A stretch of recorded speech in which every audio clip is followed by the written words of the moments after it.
तो हेलो दोस्तों, स्वागत है आपका हमारी वीडियो में। आज हम बताएंगे आपको कि पीएनएसटी का रिजल्ट आ गया है और आप किस प्रकार चेक कर सकते हैं। जी हाँ दोस्तों, पीएनएसटी का रिजल्ट और रैंक आ गई है, तो आपको जल्दी चेक करना है क्योंकि इसके बाद होगी काउंसलिंग। अगर आपने काउंसलिंग नहीं करी तो आपका एडमिशन नहीं हो पाएगा दोस्तों। तो सबसे पहले आपको क्या करना है, आपको चेक करना है। पीएनएसटी का रिजल्ट आ चुका है, वो कल आ गया था, लेकिन मैं कल वीडियो नहीं बना पाया, इसलिए मैं आज आपको बताता हूँ। अगर आपने चेक नहीं किया और अगर चेक भी कर लिया हो तो आपको रैंक नहीं पता, तो रैंक भी पता करना है दोस्तों, क्योंकि रैंक के हिसाब से आपका एडमिशन होगा। आपको बहुत ही जल्द चेक करना है। जैसा कि मैं आपको बताता हूँ कैसे चेक करना है आपको। तो सबसे पहले आप अगर नहीं कर पा रहे तो आप मुझे रोल नंबर भेज सकते हैं कमेंट में। मैं आपका चेक करके आपके व्हाट्सएप पर या फिर कमेंट में आपके नंबर शो करा देता हूँ। तो सबसे पहले आपको क्या करना है, हम यहाँ पर आ जाएंगे गूगल में esb.mp.gov.in इतना सर्च करेंगे हम।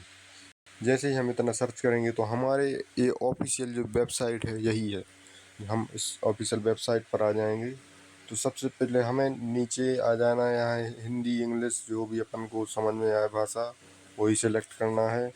जैसे ही हमने ये सिलेक्ट किया तो यहाँ पर हम आ जाएंगे। ये सब मतलब पीएनएसटी की ओरिजिनल वेबसाइट है।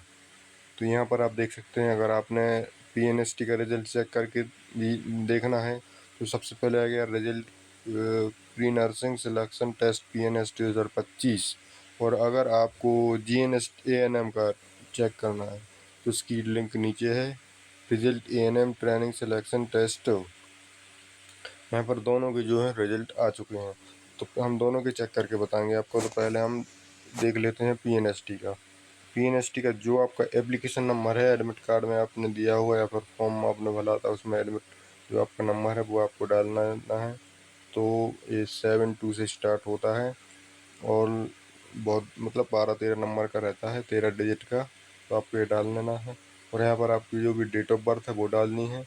और यहाँ पर आपको अपना first letter of mother mother का आपका जो नाम है माता का, जैसे कि किसी का अनीता सुषमा, तो अनीता का AN और डालना है। और डेट ऑफ बर्थ में जो मतलब आधार कार्ड या फिर आधार कार्ड की आपकी जो लास्ट 4 डिजिट हैं वो आपका डालना है, जैसे 5762 लास्ट के 4 डिजिट जो भी आपके हैं। मैंने तो एग्जाम्पल के लिए बताया है, तो आपको डाल देना है। इसके बाद एक कैप्चर आ रहा है नीचे, 30 और 10 कितने हुए 40। तो हम यहाँ पर 40 भरेंगे। जैसे ही हम 40 भरेंगे तो हमारी जो लिस्ट है वो यहाँ पर मतलब रिजल्ट खुल जाएगा।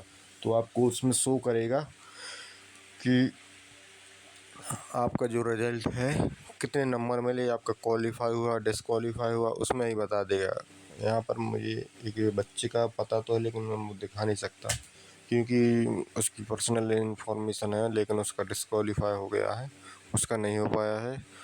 तो लेकिन आपको क्या करना है, वहाँ पर लिखा रहेगा क्वालिफाई। तो अगर आपका क्वालिफाई है तो आपको चॉइस फिलिंग करनी है, और अगर आपका डिसक्वालीफाई है तो आपको चॉइस फिलिंग नहीं करनी, क्योंकि फिर आपका नहीं हो पाएगा।